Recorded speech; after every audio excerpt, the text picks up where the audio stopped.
NDTV मराठीनं आज दिवसभर पाठपुरावा केला जालिंदर सुपेकर या IPS अधिकाऱ्यांचा।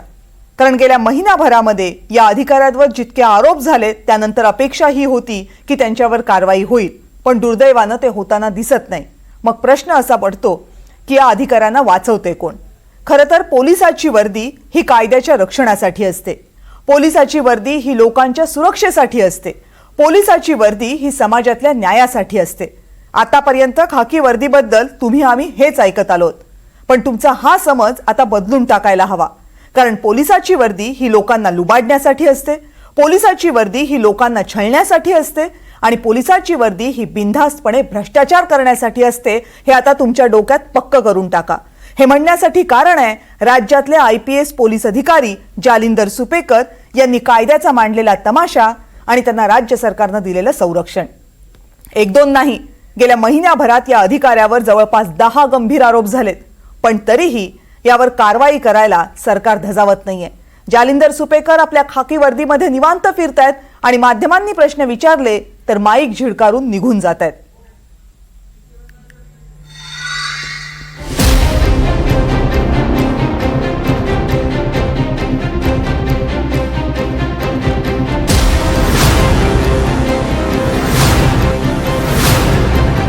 बघा बघा IPS अधिकारी जालिंदर सुपेकरांचा तोरा बघा।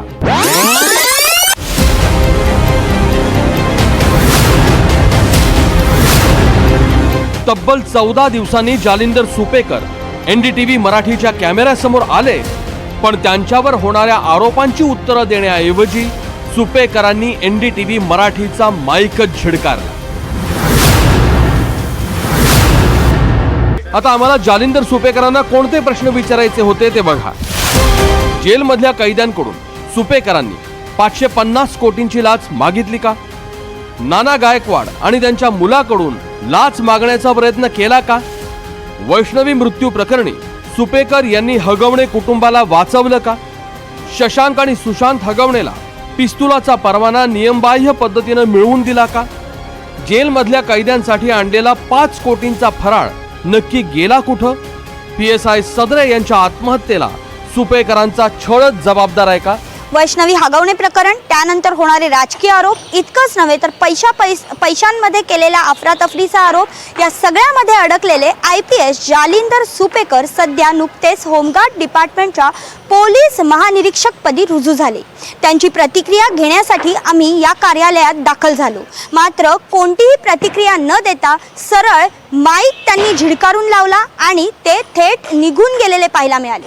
आता तरी ते यावर प्रतिक्रिया देणार का याची वाट आपण बघतोय, मात्र हे सगळं प्रकरण नेमकं कुठे जाणार आहे हे बघणं तितकंच महत्त्वाचं ठरणार आहे। पण यातल्या कोणत्याही प्रश्नाचं उत्तर जालिंदर सुपेकर यांनी NDTV मराठीच्या कॅमेऱ्यावर दिलं नाही। की मी स्क्रीनशॉट सगळे तुमच्याकडे पाठवलेत, त्याच्यात सरळ सरळ दिसतंय की बाबा बदल्या करण्यात घोटाळे, सगळ्या LCB कडनं पैसे खाल्ले जात होते। एवढंच नाही तर दिवाळीत सुद्धा त्यांना सोन्याची नाणी लागायची प्रत्येक पोलीस स्टेशनकडनं। या सगळ्या मी डिटेल्स तुम्हाला पाठवल्यात। त्यानंतर राजू शेट्टींनी जो केलेला होता प्रेस कॉन्फरन्स, त्याची माहिती आपल्यापर्यंत आली आणि ती देखील मी तेव्हा ट्विट केली की हा जालिंदर सुपेकरांवर चौकशी ऑन पेपर चालू झाली आहे, पण ती अस्तित्वात खरंच काही होत नाहीये। हे जे काही घडतंय म्हणजे हे प्रकरण एवढं भयानक आहे की जसं एक एक परत याच्यामधली खोलत गेली किंवा ओपन होत गेली तसं नवीन नवीन लोक पुढे यायला लागले, नवीन नवीन नावं पुढे यायला लागली। याच्यामध्ये जो काही राजू शेट्टीने आरोप केला होता तो तर खरा आहेच, परंतु हे जे प्रकरण घडलं किंवा हे जे प्रकरण शिजलं, लोकांना शिधा द्यायचं, हे एकत्रित टेंडर प्रकरणामधून शिजलं ते, आणि यातील आरोपी म्हणजे हे प्रकरण सुद्धा जेलमध्येच शिजलेलं आहे, आरोपींच्या सहकार्याने शिजलेलं आहे, एवढं आता पुढे यायला लागलेलं आहे। गेल्या 15 दिवसांपासून आम्ही सुपेकरांना बोलतं करण्यासाठी जंग पछाडत होतो। आज ते होमगार्डच्या मुख्यालयात येणार असल्याचं कळलं।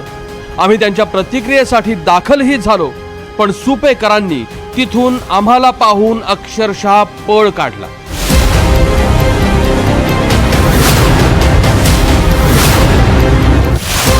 सुपेकरांवर होणाऱ्या आरोपांची चौकशी करू, समित्या नेमू अशी थातूर मातूर उत्तरं सरकारकडून दिली जातात, पण आज 15 दिवसांनंतरही कारवाईचं पानही हललेलं नाही। त्यामुळे जर सरकारनं काहीच पावलं उचलली नाहीत तर सुपेकरांवर सरकारचाच वरदहस्त आहे असं समजलं जाईल. सुपेकर सध्या तरी आमच्या कॅमेऱ्यापासून पळून जाण्याचा प्रयत्न करतायत, पण किती दिवस? Bureau report, NDTV Marathi.